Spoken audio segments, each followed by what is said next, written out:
So this is the this is the second of the meditation classes. And as Maura did, if you haven't seen the first one, it is up on YouTube. If you haven't requested membership in the closed group, Facebook group, please do that. Ali just did that. That was very cool. Chris, are you on Facebook? I'm not. I didn't think so. I looked for you. Yeah, sorry. I've been anti-Facebook. That's okay. I totally understand. If I didn't have to do it, I wouldn't either. So that's okay. In fact, I have more respect for you now. I barely have an email. All right. Oh, hey, we got a couple more. All right. Let's make sure you guys have, make sure you have one of these. And the desert. No, that's mine. That's yours? Oh, it's down there? Those the extras? No, these are the extras. Oh, okay. Okay. You'll need each one of these three.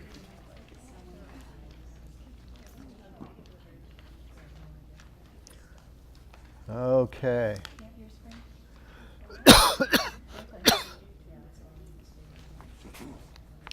Okay, once again, we'll start over.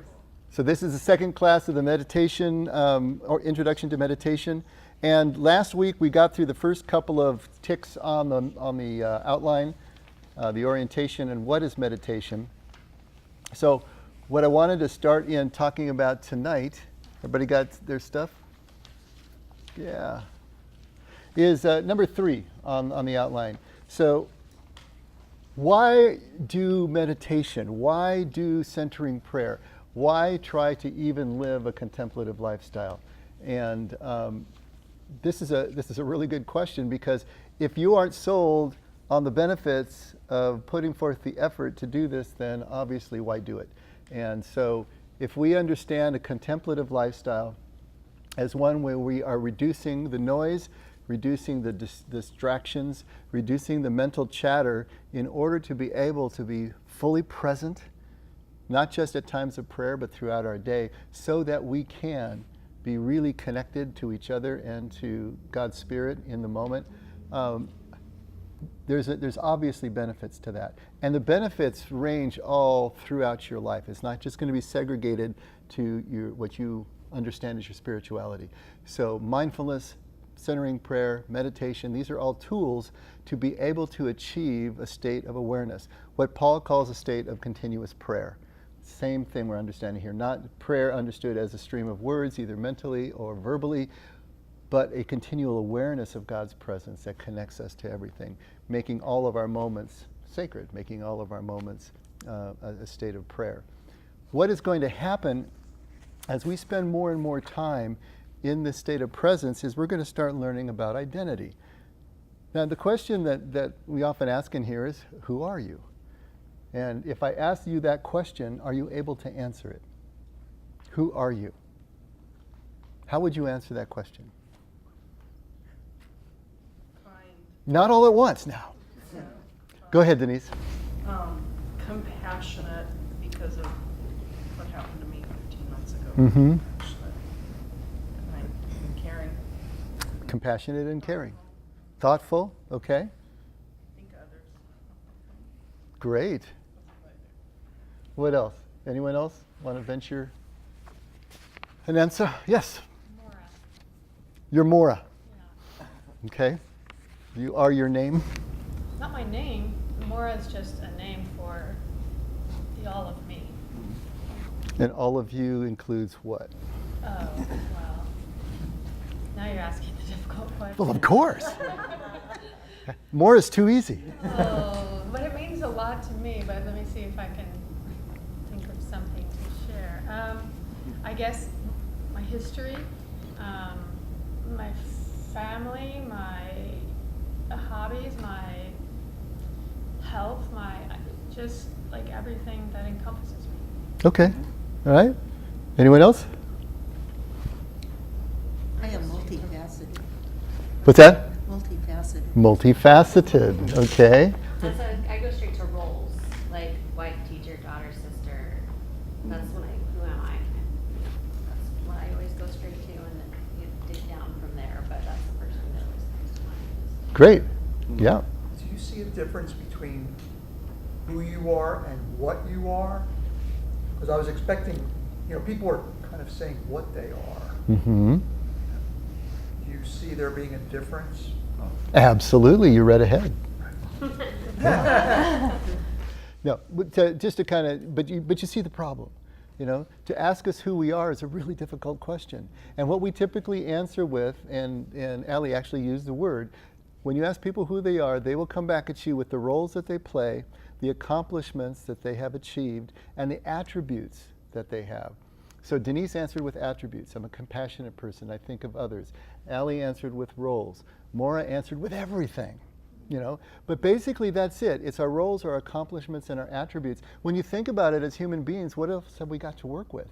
I mean, that really is a sum total of everything that we do and how we interact in life. But what we're trying to posit here is that anything that can be taken away from you is not who you really are. And your roles and your accomplishments and your attributes will always all be taken away from you. And this is the problem. When we identify or over-identify with any one of our roles or accomplishments or attributes, when they are taken away, then who are we? We enter into a crisis. Like Dr. Laura used to say, I am my kid's mom. What happens when the nest empties out? What happens if a child dies? See, your identity and who you thought you were goes right out the window. And that loss of identity even sharpens the grief of the loss in the first place. Well, I'm a sportsman. What happens if I break a leg or I get too old to play? I'm a businessman. What happens if the stock market crashes, my business goes down? I'm a happy person. I'm a joyful person. What happens when the depression sets in? So this is what we want to take a look at, because in the final analysis, at the moment of death, everything that it means for us to be a human being and be who we are is taken away from us, which is probably why we fear death so much, because we know that that point, what's left? But as we grow older especially, more and more things are being stripped away, and who are we then? What is the midlife crisis, which really, when you think about it, happens and should happen in the mid-30s. That's about midlife. We start to realize that, we've either accomplished everything that we wanted to, and now what's left, what's more, what's going on, or we haven't, and the same question. We're going to die like everybody else. We start to see the effects of aging in the mirror for the first time, and we realize, oh my gosh. So that question of identity is central. We need to know who we are. If we're going to be successful human beings, if we're going to feel fulfilled in life, if we're going to have a sense of meaning and purpose, all of that stems from identity, knowing who we are. What we talked about briefly last week, and we're going to do a consciousness exercise to see if we can bring that home a little bit more, is that there is a you that is deeper than the roles and the accomplishments and the attributes, that is deeper than the voice that talks to you in your head. The egoic mind asserts itself as your identity, as your reality, but that also is an illusion. It's a byproduct of our self-awareness, but it's not who we really are. There is a deeper you. When we practice meditation, when we practice centering prayer, mindfulness, what we're doing is we're shutting off or stepping away from that constant chatter, that egoic mind that is constantly reinforcing the roles and the accomplishments and the attributes, and getting back to a deeper us that can directly interface with God's Spirit, directly interface with each other in a way that's nonverbal, in a way that's below words and beneath all this cognitive activity. Our goal is to spend as much time there, because as soon as we have some sort of sense of what ultimate reality really is, then we'll start to have a sense of who we are, this deeper we. To try to understand our own identity completely free-floating, divorced from ultimate reality is not going to work. It always has to be connected to this deeper reality. When Jesus was asked about his identity, remember his response?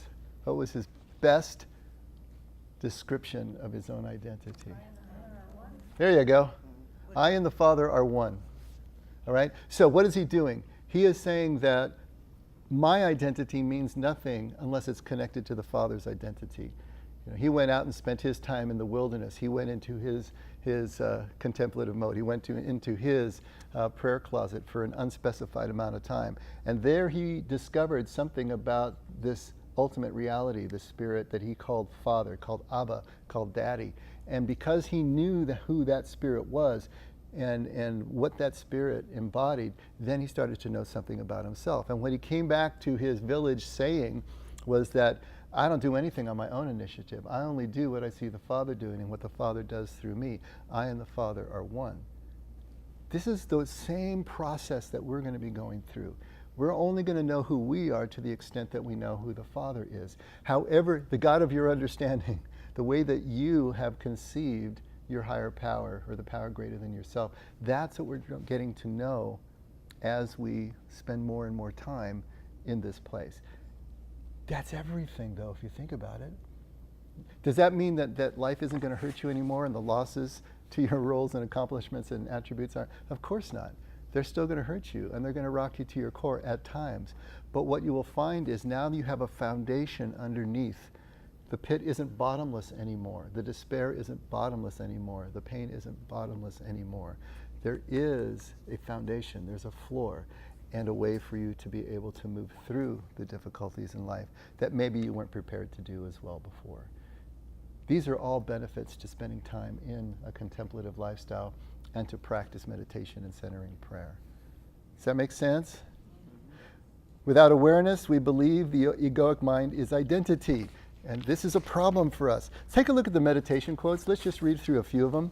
And you can see that what you're seeing is that people who have gone down this road basically are saying the same things over and over again, just using different words. Here's Barbara Brown Taylor right at the top.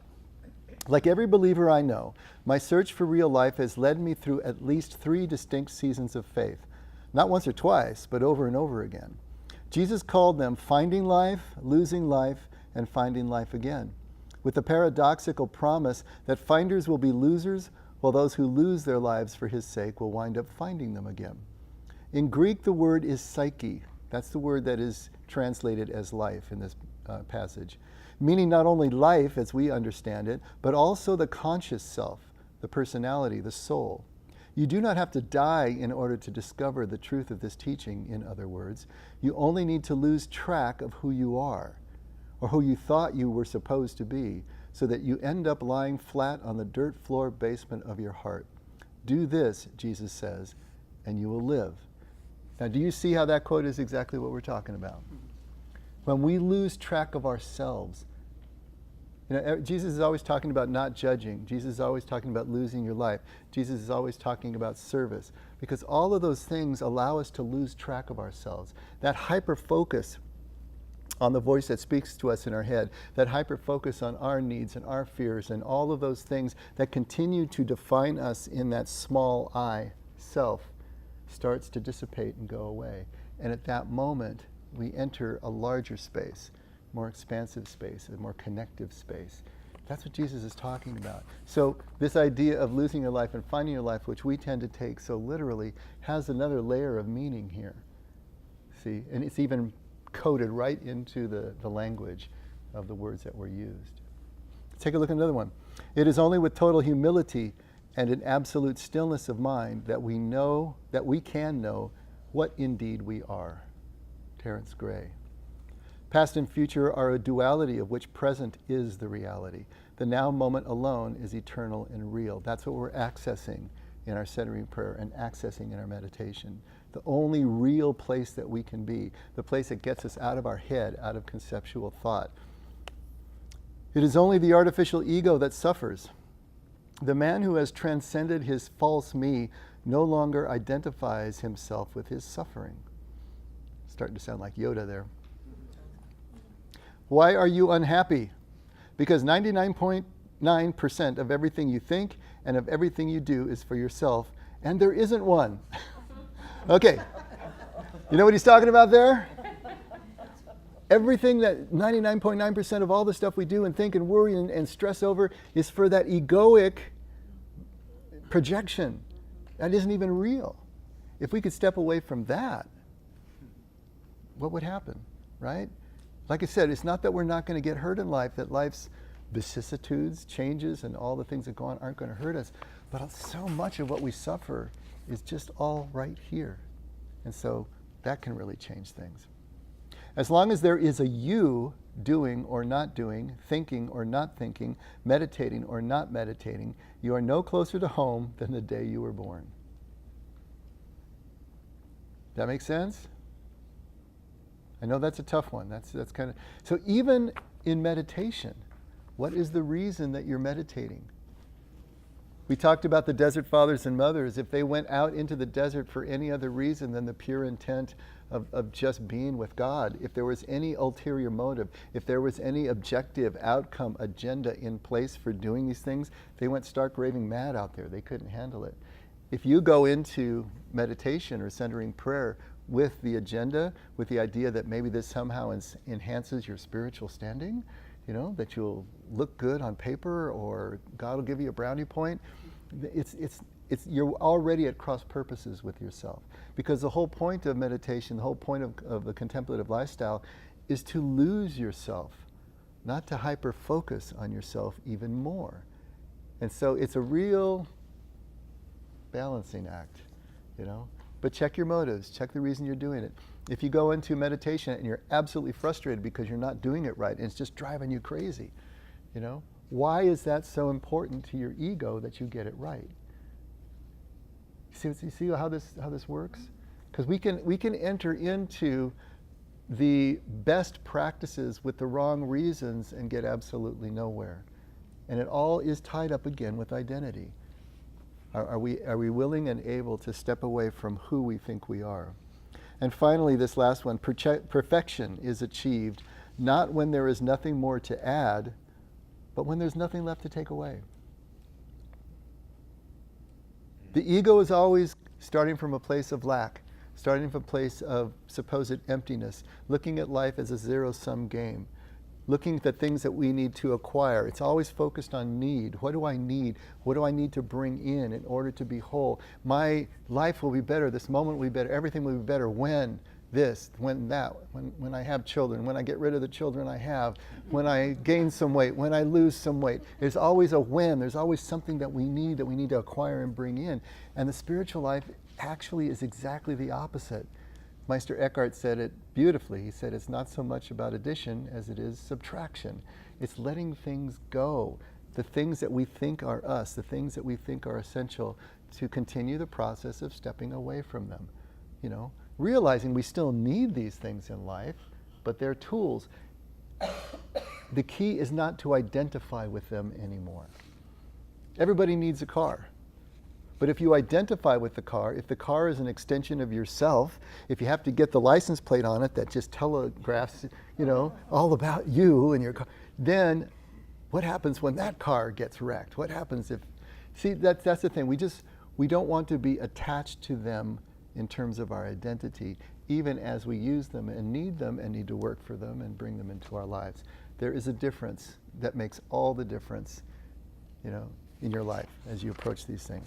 Okay, makes sense? Questions about any of that stuff? Trying to drill down and make it clearer as we are practicing meditation, as we're learning the techniques, why are you doing it? And make sure that you have a clearer idea as you go into this, because obviously you need to do this on your own when nobody's looking. It's not in here that's going to matter. It's going to matter you setting up a regular practice and doing this on your own. And so having a clearer idea of what you're doing is really going to help.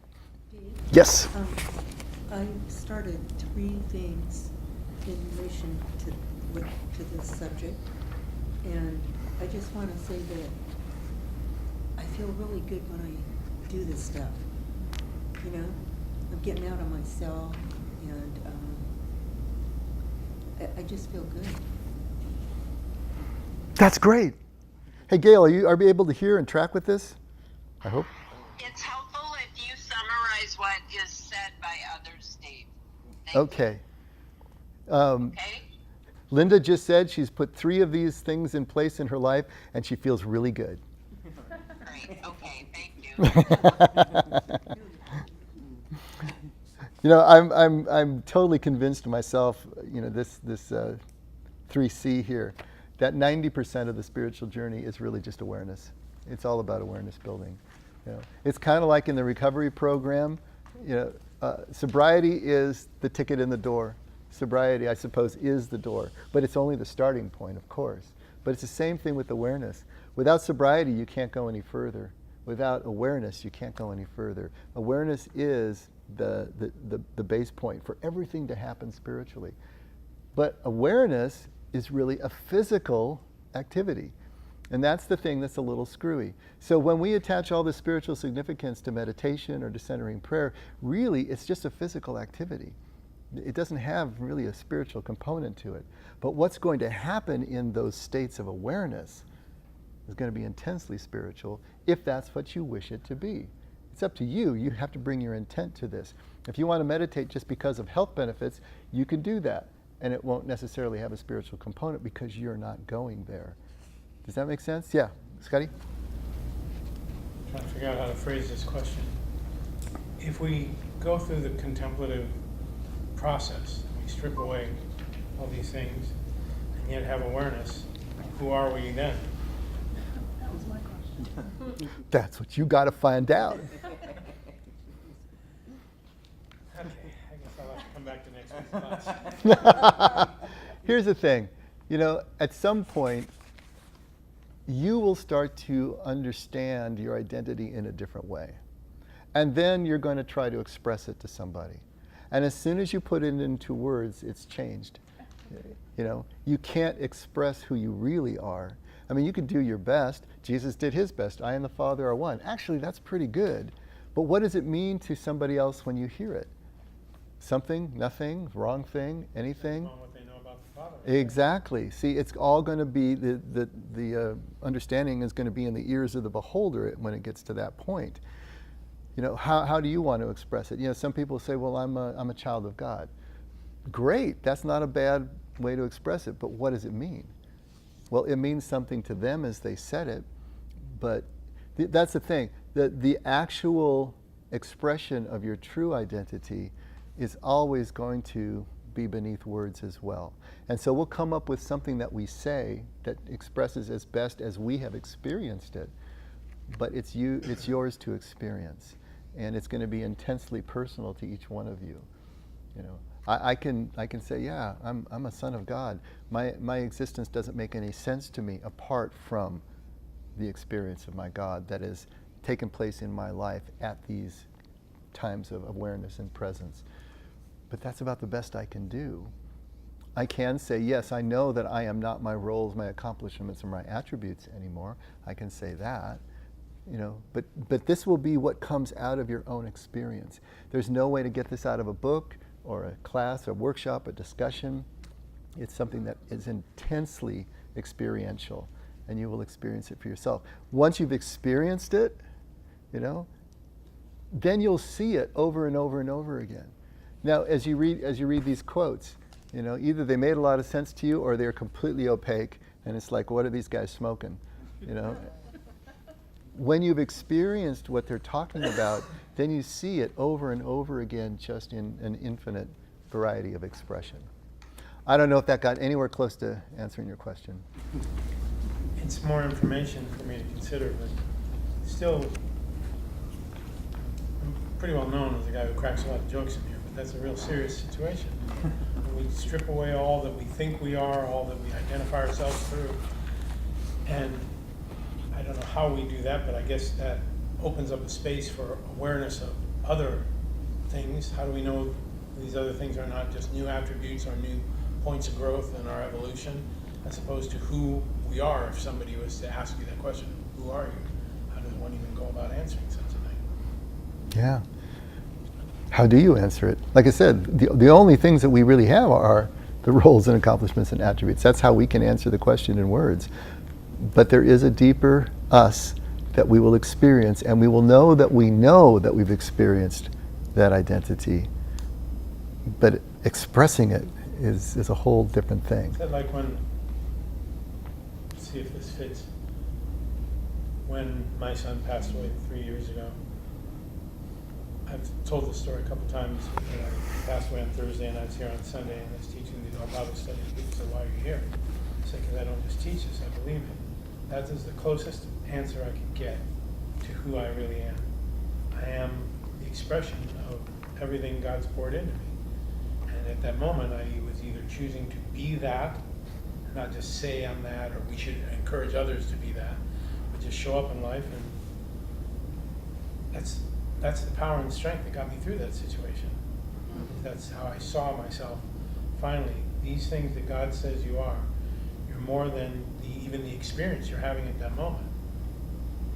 And that's when you find out whether you really are or whether it's just a bunch of head knowledge. That's not bad. That's not bad. And not only that, think about what you were going through at the time. Your son's death stripped so much of who you thought you were away from you. And that's literally what is happening.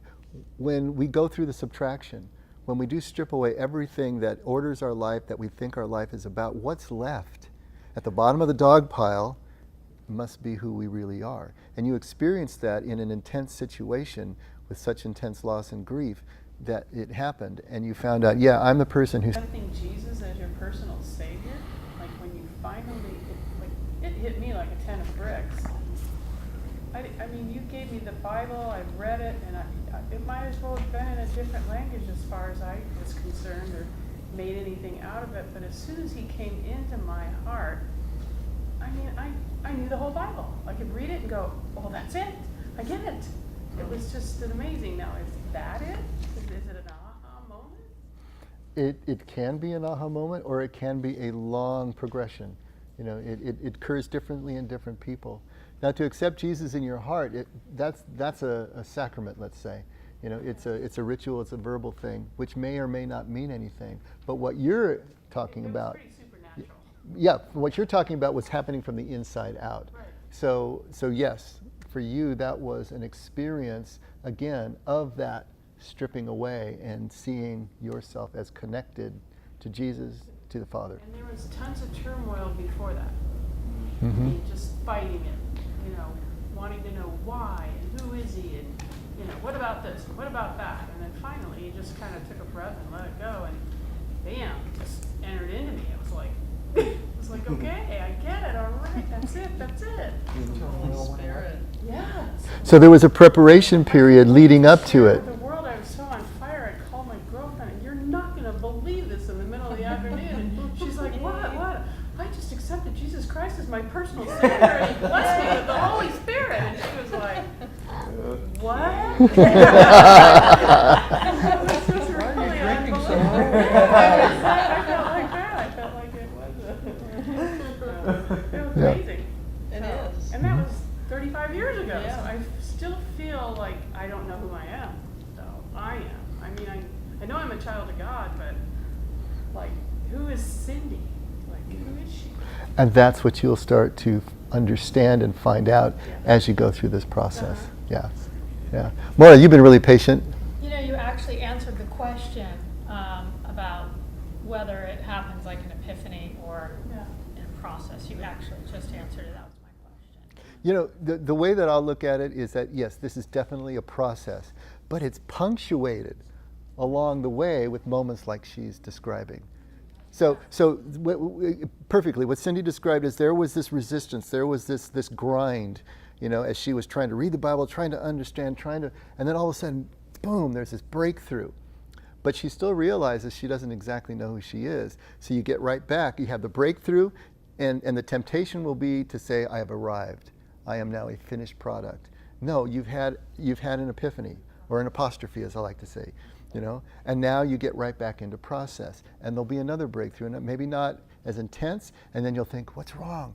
I'm not having a breakthrough, or that wasn't like the, you know, then you gotta be sure that you don't start chasing your last high, right? To use that analogy. That's not what this is about. But there's a process punctuated by events. There's always, is salvation an event or a process? Well, it's both, you know, and we'll find that along this way, either or doesn't really work. It's almost always both and. And so yes, it'll be a process punctuated with ahas. Did I see a hand up over here? Oh, okay. Because I thought of something while you were speaking, and you said if it's something that can be taken away from you, then that's not it. So I was thinking about your experience, and that, to me, in my understanding, is faith. And faith can be taken from you. People do lose that faith, even that belief. So I don't know if that's the final answer either. I don't know that faith can be taken it from you, but you can lay it down. Okay, maybe, well, You know. but the same result. Yeah. It's but yes, you can lose your faith, and usually it's hardships and extreme pain with no logical answers to it that will start to drive us in another direction. But if we are willing to stay in the moment, even painful moments, we will find that God is there as well.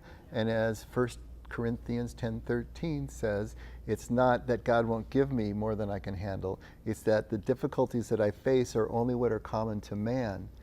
And I won't have more than I can handle because God is the escape in the midst of the trials and the tribulations, which is a very different statement. What it's saying is God isn't giving us the stuff. God is the escape through the stuff. But what's the catch? The catch is that you have to be willing to stay on the hot seat. You have to be willing to be present to the pain, because everything in us wants to recoil and exit the moment as soon as it gets painful. And as soon as we do that, we have divorced ourselves, cut ourselves off from the very escape from it. The only place we'll meet God is here and now, even in the painful moments. So we have to be willing to lean in.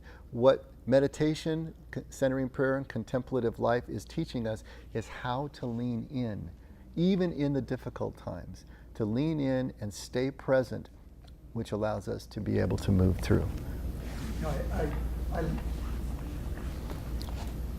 love the information that I've been getting, not just in the last, well, actually I wasn't here last week, but not just today, but in general. You know,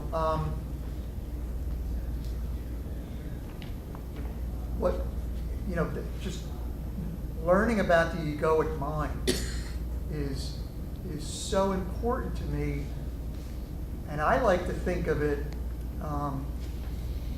as I'm a three-dimensional being, and that God is a fourth-dimensional being, that He lives in the fourth dimension.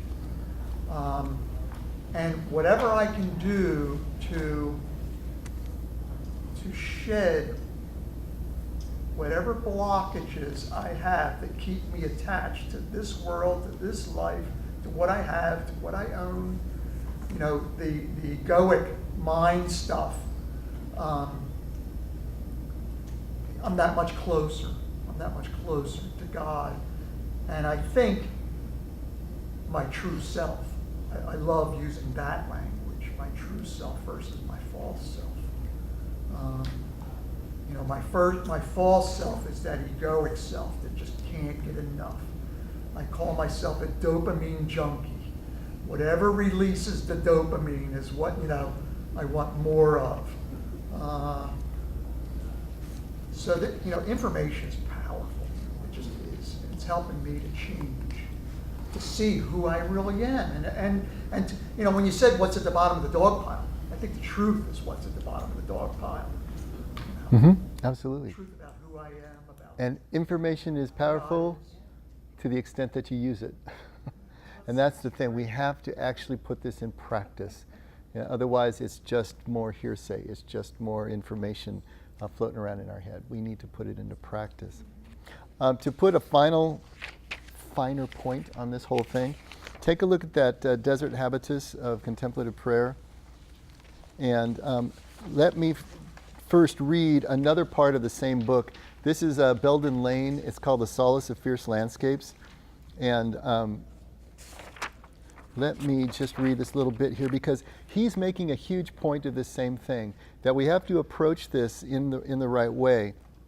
Otherwise, you know, things are not going to go the way that we expect them to go. And I had highlighted stuff, and it's amazing. The highlighter just completely went away, at least in this light. Okay, here we go. Okay, so he's talking about the modern reader of contemplative. This is not on your sheet, but I'll get to the sheet in a second. He's talking about the modern reader of ancient contemplative writings, all right?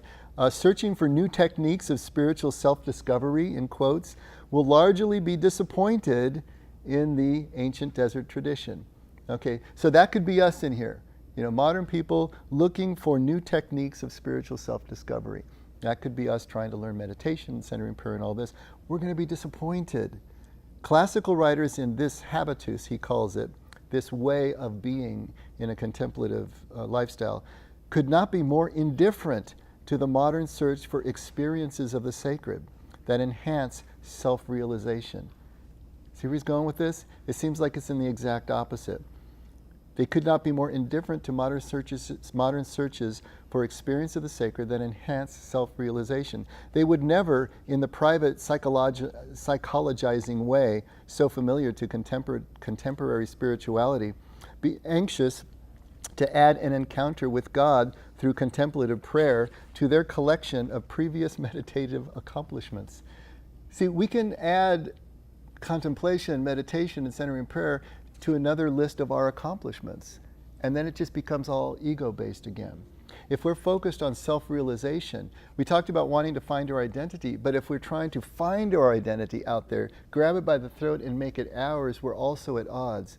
This is a letting go rather than an acquisition process.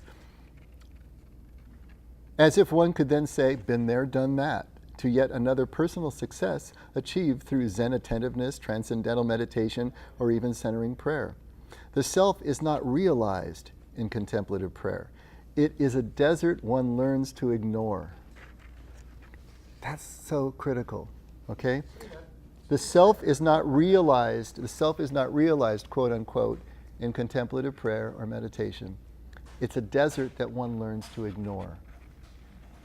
So as we drop down into this place, it's not that we're focused more on ourself, we're letting go of the self. It's the exact opposite intuitively. It's counterintuitive to what we think. Having said this, however, it is important to note that the desert tradition never seeks the destruction of the self. Indeed, in early monastic terms, trying to live without a self is a temptation of its own, making the love of others impossible. In the life of prayer, I am invited to realize my identity as a unique self-determination of the image of God. Now, there's a definition for you. Okay, you like that one, Scotty? I am invited to realize my identity as a unique self-determination of the image of God. So we are the image of God. We are not separate. Just as Jesus said, I am one with the Father, but we also have our own free will. We have a choice to make within that image, within that reality. Able to love others only because of being loved myself. Now we're back to 1 John 4:19. We love because he first loved us, right? The goal of the spiritual life, therefore, is a kenosis. That's the Greek word that Paul uses, an emptying of the ego that opens one to being more fully possessed by a God whom one has never lacked, but who is known far more intimately in the joining through prayer of God and the self. That's important. We don't lack God, but we can't connect with him. We can't discover him until we empty out all the junk that is obscuring the truth that's right in front of us. Right? Now, on the page that you have, kind of amplifying this, those 3 bullet points there. God is a desert whose fullness of glory is hidden from human sight, known only in an unknowing and risking of love. I love that. God is a desert whose fullness of glory is hidden from human sight. The only way that we can see God is by not trying to understand God, to accept the mystery of God, and in risking love. Every time we extend ourselves to another person, or even to a dog or a cat, we are risking something, because when we give our heart to something, now we can be hurt again. But it's in that connection, it's in that opening up, it's in that willingness to be vulnerable, without trying to resolve things into some kind of certainty. The willingness to be uncertain in a vulnerable position. How scary is that? That's how we're going to know who God is. So contrary to everything that your instincts develop as you go through experiences. Absolutely it is. And if you take this back to the idea of what the story of the Garden of Eden is telling us, that it's that story all over again.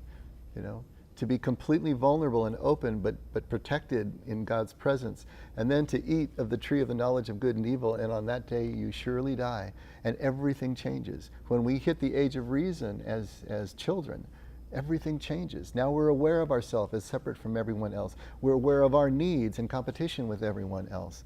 We're aware of what we need to do to take out of the hide of somebody else, and so we can get ours, and we enter this world. And the spiritual journey is to go back to the garden and re-enter that state. But this time, as part of our self-determination, we're doing it by choice. We're doing it volitionally, and not just because the synapses haven't closed yet in terms of child development. All right? So these are important things to understand, I believe. Now, this habit of being, he says, outlines a model for growth in the spiritual life drawn from the desert itself, suggesting a pattern of behavior passed on in the community's history through its teaching on contemplative prayer. Now, here's his own prescription. My own efforts at appropriating this habitus, this way of living in contemplative life, over the last several years have involved a regular nightly practice of desert prayer. Okay, so that's going to be contemplative prayer meditation. Routine participation in the liturgical life of a faith community. In other words, he's not doing this alone. He's doing this as part of a faith community. He's going to church, is what he's saying in 5 words. All right? Periodic backpacking trips alone into the wilderness. Great. Consistent work with an insightful spiritual director, and a disciplined pattern of reading in the classics of the tradition. This may sound like a labor-intensive method for realizing certain paradigmatic desert experiences in my own practice. One might imagine that in pretending to be a desert monk in the city, my goal is to achieve particular states of desert consciousness, but the long-standing insistence of the tradition is that there is no experience, no achievement of consciousness to be sought in any of this. The desert practice of contemplative prayer abandons, on principle, all experiences of God or the self. It simply insists that being present before God in a silence beyond words is an end in itself. Okay. Yeah? You know, I wanted you to have this sheet so you could read that over about 25 times. And see. You know, like I said, some of these things are going to appear so opaque, but as you start the practice, it's going to make more and more sense to you as you go. I guess the thing right now to leave you with, because it's time to actually do something, is think about this practice not as trying to grab something that you don't have and bring it into yourself. Don't think of yourself as lacking something that needs to be sought, but again, as letting go of whatever obscures. Try not to think of this as somehow appropriating God, understanding God better. That's not really going to be the case either. We're going to let go of our obsession to try to put handles around God, edges around God, to make God small enough that we can somehow comprehend him. That's not what we're trying to do. Remember, a comprehended God is no God at all. Brennan Manning said, I wouldn't want a God I could comprehend. If you could comprehend God, you'd be God. You got the job, right? So it's letting go of all that stuff that may not even be conscious in you, but if you think about it, that's so much of what we're trying to do. And contemporary church practice seems to encourage so much of that attitude. It becomes this kind of corporate experience, this agenda, and things that we need to do and check off a list, and we're climbing the ladder because we've done this, that, and the other thing. That kind of mentality is really what needs to go right out the window at the outset if our time spent and the effort spent in contemplative practice is going to yield any fruit for us at all. So just be aware of it right now, I guess. As you start going through it, I think you'll find yourself hitting up against some of those speed bumps. And if you've got it ringing in the back of your head that there's a different way to approach this, I think it can certainly help. All right? Any quick questions or things you want to talk about? I think it's exciting to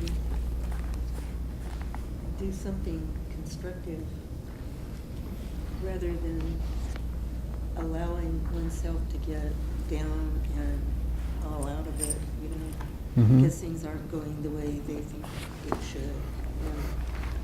And I started a few days ago doing 3 things. That's about what I can handle right now. And I just felt like very positive. I'm not, it's getting out of that stinking thinking. It's great. Are you still with us, Gail? Uh-oh, maybe we lost her. Okay, well, I'm going to put Gail right there. Next week, we'll start off by talking about several things. We're actually going to talk about the actual techniques and the way that you can put some of this into practice in your own life. And I've got some grids here that you can start to use and so on and so forth that we also used in the last class. But we'll talk about that in a second. What I want to do tonight is just what we did last time. Okay? So let's kind of review. There's going to be two basic techniques that we're going to be practicing in here. And this first one is just a follow the breath technique. It's part of the Buddhist tradition, but don't let that scare you. You know, remember, these are just physical techniques. They have nothing to do with any particular spirituality. You bring your own spirituality to the process.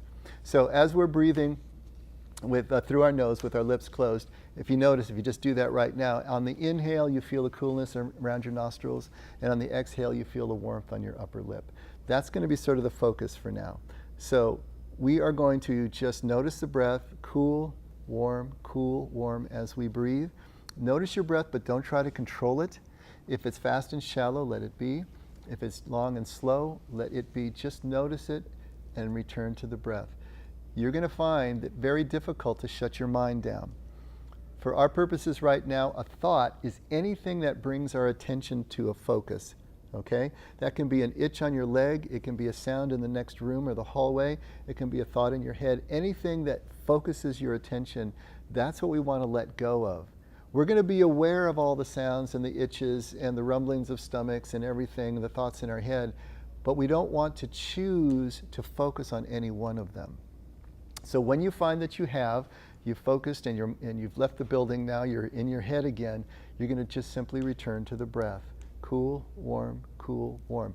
If you have to do that every 10 seconds for the entire 6 minutes that we're going to meditate today, that's fine.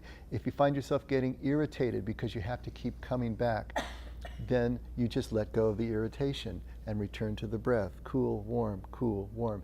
As we said, every time you have to come back, instead of it being a sense of failure for you because you didn't do it right, look at it as another opportunity to practice returning to a centered place. Okay? So what we're going to do is we're going to have feet flat on the floor. Unless you like the lotus position, that's okay too.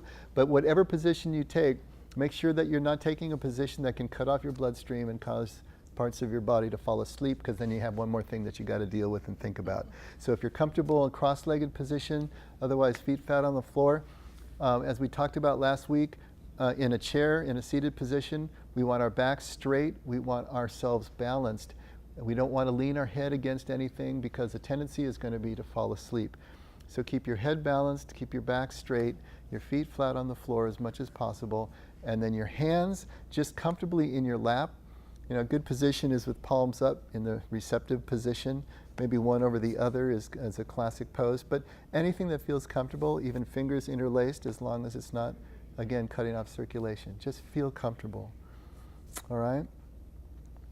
Now, let's start, and you can start when you're doing this on your own, with a cleansing breath. And the cleansing breath is just a long, slow inhale to the count of 3, hold for the count of 3, and then exhale to the count of 3. So go ahead and take a cleansing breath right now.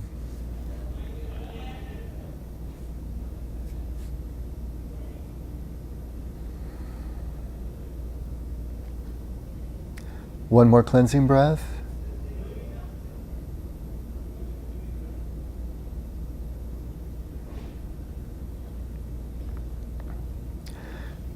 Now do your body scan. Imagine that bar of laser light that is at the top of your head and slowly moving down your body. And every place the light touches, you're going to relax. So it's at the top of your head. Relax your scalp. As it moves down your forehead, your eyebrows, relax. Around your eyes, let your eyes relax. Cheeks. The muscles of your jaw, notice if they're clenched, relax. Moving down your neck, and especially your shoulders. Shoulders carry a lot of tension. Let them drop Let them relax. Down your arms, torso, down your legs to your feet. Feel yourself sink into the chair. Feel the chair pushing up and holding you in place.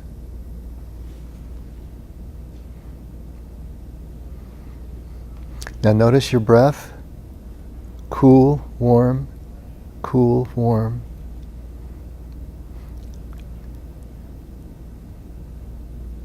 And when you hear the bell, we will have begun.